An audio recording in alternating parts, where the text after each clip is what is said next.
vamos lá? Vocês estão me ouvindo bem? É o que eu preciso saber. Muito bom.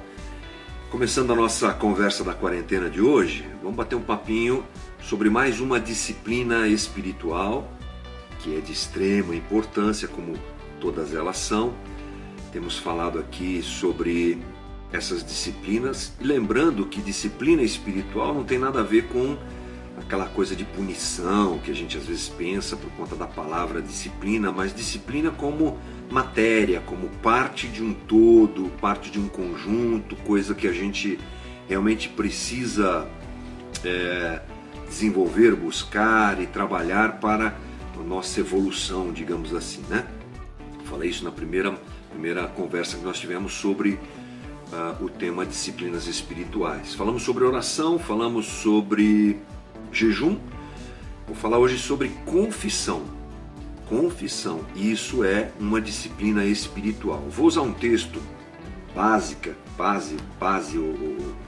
um texto de conversa aqui, que eu gosto muito, é um texto muito profundo, falando sobre confissão, que é o Salmo 51. Esse salmo foi escrito por Davi justamente depois de ter percebido a sua bobagem, a sua besteira, o seu erro em ter adulterado com Batseba. E ele se arrepende profundamente e escreve essas palavras que a gente vai ler junto aqui, o Salmo 51, se você tiver com a Bíblia aberta aí, vou ler alguns versículos. Diz assim o primeiro versículo: Compadece-te de mim, ó Deus, segundo a tua benignidade e segundo a multidão das tuas misericórdias. Apaga as minhas transgressões, lava-me completamente da minha iniquidade, purifica-me do meu pecado. Pois eu conheço as minhas transgressões e o meu pecado está sempre diante de mim. Pequei contra ti somente, e fiz o que é mal perante os teus olhos, de maneira que serás tido por justo no teu falar e puro no teu julgar. Eu nasci na iniquidade e em pecado me concebeu minha mãe.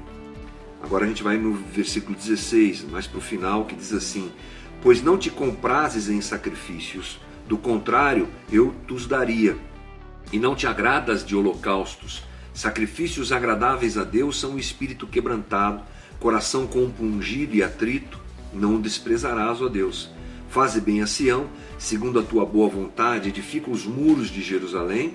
Então te agradarás dos sacrifícios de justiça, dos holocaustos e das ofertas queimadas, e sobre o teu altar te oferecerão novilhos. Por que eu gosto desse texto? Uma pena a gente não ter tanto tempo aqui, que merecia talvez a gente ter lido o texto todo. É o coração de Davi. Davi é o tipo do cara que está no Velho Testamento, ele obedece à lei, mas ele vive um movimento de coração para a graça. Por isso que Davi é um cara que trai, manda matar o seu melhor amigo, não é uma pessoa confiável em muitos aspectos, é um bom rei para Israel, com certeza, mas lá em Lucas a gente vai encontrar a Bíblia chamando Davi como o homem segundo o coração de Deus. Como é que um cara que matou, que traiu, que fez o que fez, é chamado de homem segundo o coração de Deus? Porque o coração de Davi era um coração ligado à graça. Muito interessante. Ele é um personagem que vive dentro do Velho Testamento, dentro da lei, mas o seu coração era voltado à graça. Qualquer dia a gente pode falar sobre isso, é muito legal. Aliás, não só ele, nós temos outros personagens assim. E essa confissão de Davi, ela é muito profunda e ela fica como exemplo para a gente a respeito dessa ação de confessar, de como abrir o coração, e dá uma base bacana para a gente pensar junto sobre esse tema que é confissão. Bom, o pecado, ele ofende a Deus. Nós temos duas palavras para pecado na Bíblia: pecado e pecados.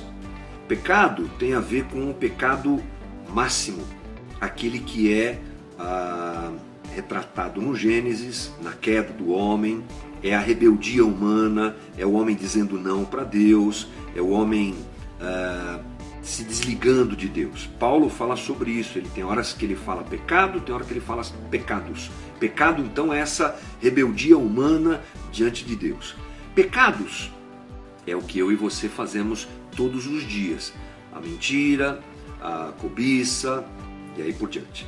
Os pecados são fruto do pecado, ok? Isso é muito claro, né? Nós pecamos na prática do pecado porque somos pecadores, porque rejeitamos a Deus. O detalhe é que o pecado, ele gera uma dívida. O pastor Timothy Keller tem um exemplo muito interessante sobre isso. Se você vai na casa de um amigo e você ali na sala de estar da casa do seu amigo ali, conversando com ele, você vai para o banheiro, tropeça, bate num vaso, cai o vaso e quebra. Detalhado, né, o exemplo. Quebra o vaso. E aí? Houve um prejuízo. Quem vai pagar esse prejuízo? Só tem duas maneiras de resolver essa conta, porque é uma conta. Ou você paga, ou o seu anfitrião te perdoa. É disso que a gente está falando. O pecado gera uma dívida.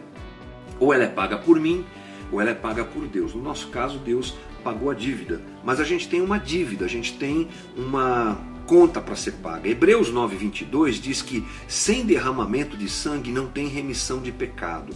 O pecado ele gera uma dívida que tem que ser redimida pelo derramamento de sangue. Aí a gente vai dar uma olhadinha rápida no Velho Testamento. Como é que o pecado era resolvido lá no Velho Testamento? A gente tem a descrição da lei que é dada por Deus para que o homem tivesse consciência do seu pecado, e a lei também é uma maneira provisória de resolver a questão do pecado, porque lá no Velho Testamento a gente tem o sacrifício de animais. Esse sacrifício apontava para quem? Para Cristo. Velho Testamento, gente, a gente sempre olha para o Velho Testamento através das lentes do Novo Testamento. Cristo, a gente olha através do Evangelho de Cristo para o Velho Testamento. Então lá no Velho Testamento você vai encontrar o sacrifício de animais, que daqui a pouco eu falo mais sobre isso. Mas essa era a maneira de resolver a questão. O sacrifício propunha, é claro, não era só a morte do animal, mas se supunha arrependimento.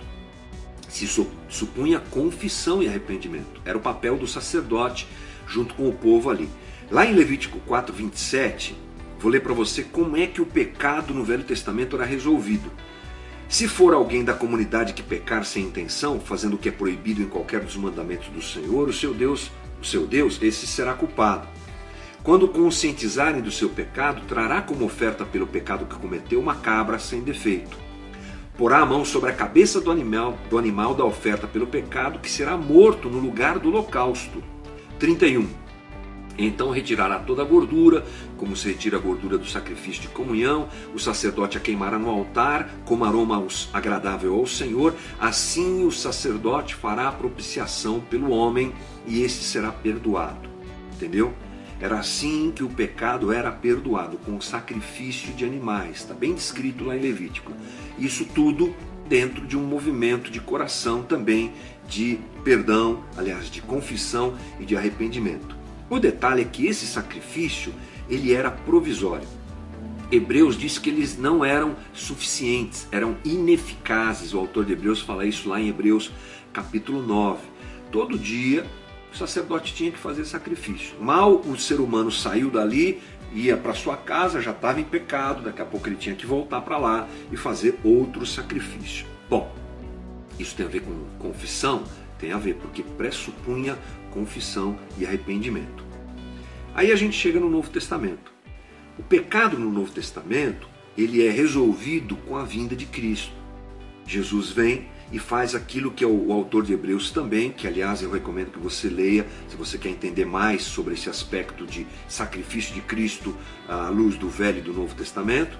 Você vai lá para Hebreus 9:12, que diz assim: não por meio de sangue de bodes e novilhos, mas pelo seu próprio sangue, está falando do sacrifício de Cristo, ele entrou no Santo dos Santos uma vez por todas e obteve eterna redenção. Pronto, Jesus vem e resolve a questão do pecado. Ele derrama seu sangue na cruz, e com o derramamento do seu sangue, aquela conta que eu falei que existe por causa do pecado, ela é resolvida efetivamente e completamente. E aí nós entramos num novo movimento, que é sermos perdoados por causa do sangue de Jesus. não por sacrifício de animais, nem por nenhum sacrifício que a gente venha a fazer. Somos perdoados pelo sangue de Jesus. Ele pagou o preço que deveria ser pago por nós. No Velho Testamento, através do sangue de animais. No Novo Testamento, pela morte de Jesus. Esse é o caminho para a solução do pecado no texto bíblico, na história bíblica. Como eu disse, no Velho Testamento você tinha também o ato da confissão. No Novo Testamento também. Já que agora eu não preciso sacrificar nada, porque o maior sacrifício já foi feito por mim, o que resta a mim? A confissão e a apropriação daquele sacrifício de Jesus. Nós confessamos, dentro do processo de pedir perdão a Deus, a gente confessa e tem que confessar. Nós precisamos confessar, porque a confissão é a consciência do mal que habita em nós. Somente assim o pecado pode ser perdoado. Somente quando eu me enxergo pecador, quando eu me enxergo mal, quando eu me enxergo errado, quando eu me enxergo devedor. 1 João 1, 8 a 10 diz, esse texto que você conhece: se afirmarmos que estamos sem pecado, enganamo-nos a nós mesmos e a verdade não está em nós. Aí, se confessarmos os nossos pecados, Ele é fiel e justo para perdoar os nossos pecados e nos purificar de toda injustiça. Se afirmarmos que não temos cometido pecado, fazemos de Deus um mentiroso e a sua palavra não está em nós. Então, nós precisamos confessar. A confissão faz parte da apropriação do sacrifício de Cristo e da remissão do meu pecado e do teu pecado.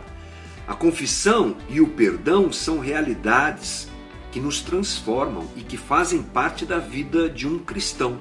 Por causa da obra de Cristo na cruz, a confissão, a disciplina da confissão, ela não é só uma terapia psicológica, estou confessando para me sentir bem. Não, ela é parte desse processo em que eu sou perdoado. Sem confissão, eu não sou perdoado. Se eu não confesso o meu pecado, eu deixo de lado a fidelidade de Deus em me perdoar. Então não é só uma questão de aliviar a consciência, não é só uma questão de ficar mais tranquilinho, é uma questão realmente, digamos assim, espiritual. Eu confesso para que aquilo que Cristo fez na cruz tenha validade efetiva na minha vida e eu me torne assim alguém perdoado. É uma realidade constante na vida da gente, até porque a gente peca todo dia, né? Toda hora estamos pecando, então toda hora devemos confessar o nosso pecado.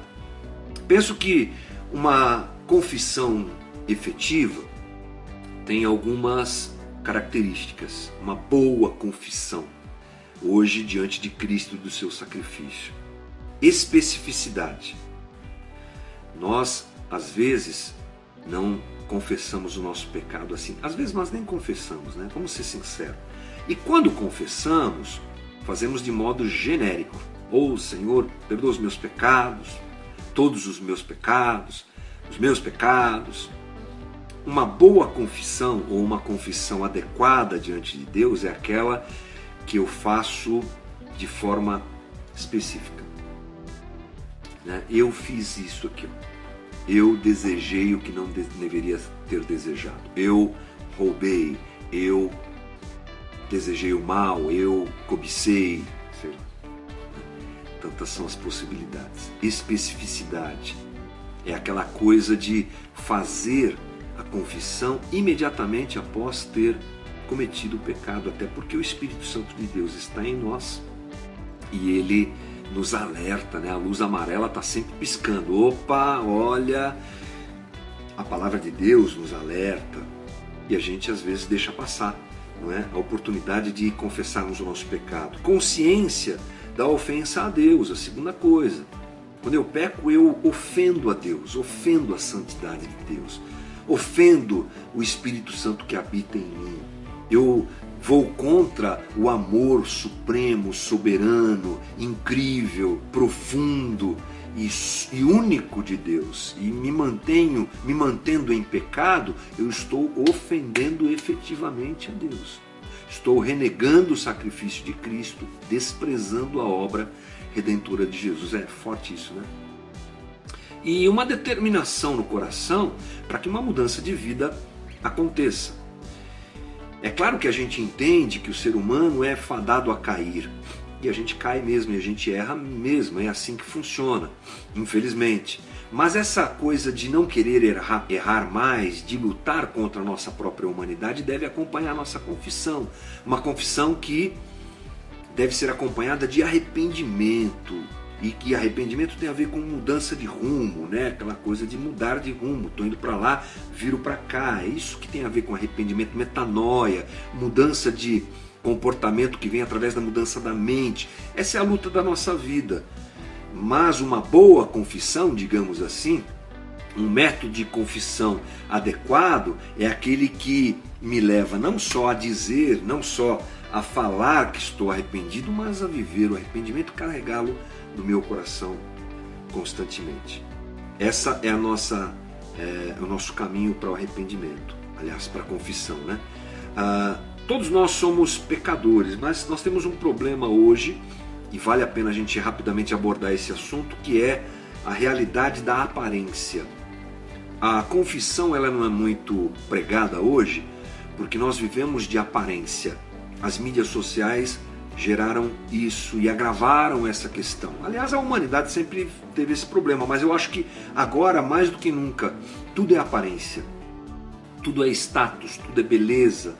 Tudo é o jeito que eu faço, tudo é o jeito, como vão me ver, o que vão pensar de mim, o que vão falar de mim.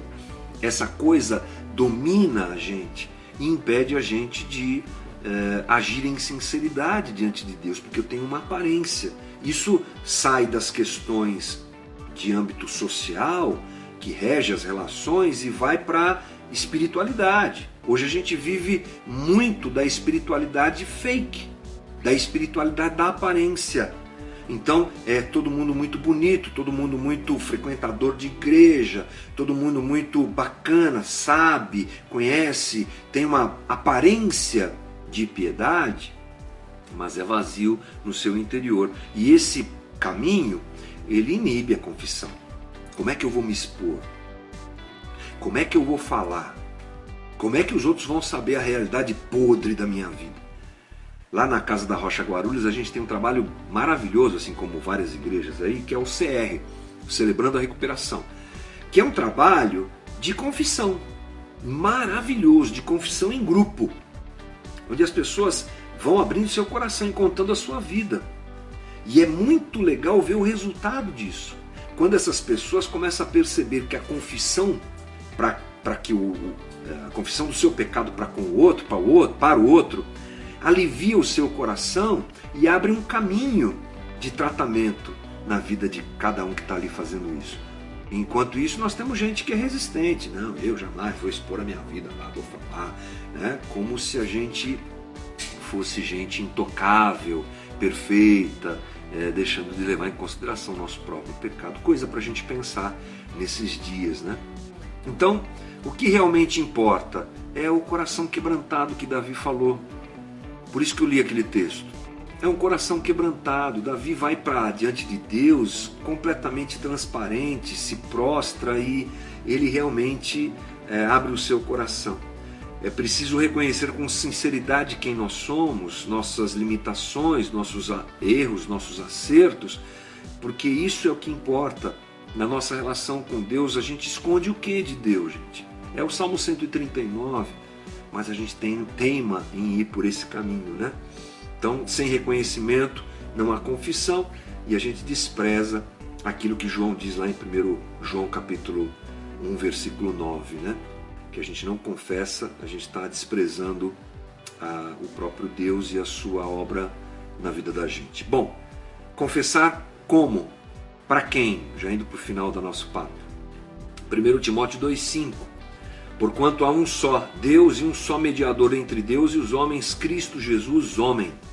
Primeira coisa, a gente confessa o pecado para Jesus.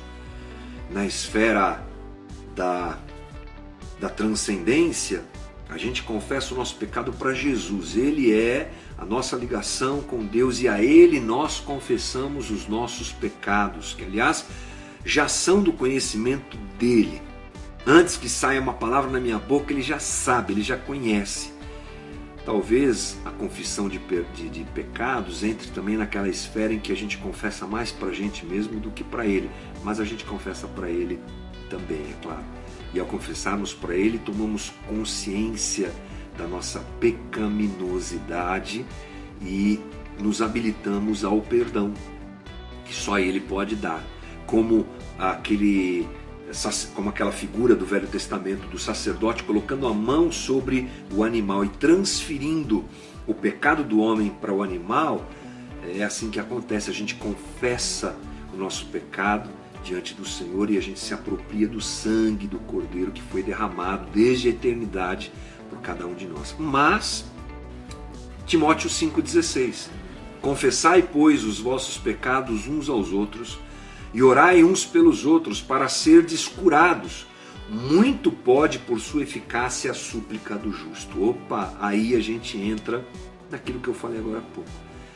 A tranquilidade de se confessar ao outro o seu pecado. Difícil, né? A gente desconfia, a gente tem medo, a gente tem uma aparência para manter, a gente tem com que se preocupar, o que vão pensar de mim. Então, nós temos duas opções: ou a gente fica se enganando e brincando, tipo, me engana que eu gosto, ou a gente se abre, confessa o pecado a Jesus e confessa o pecado a alguém. Por isso, essas ações terapêuticas, né?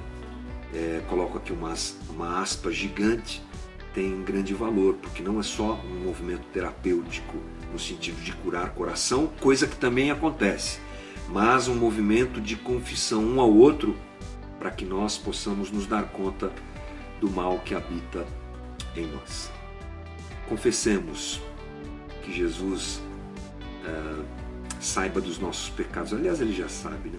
Mas que Ele saiba pela nossa boca, pela nossa disposição de confessarmos nossos pecados. Tá bom, gente? Essa é mais uma conversa na quarentena.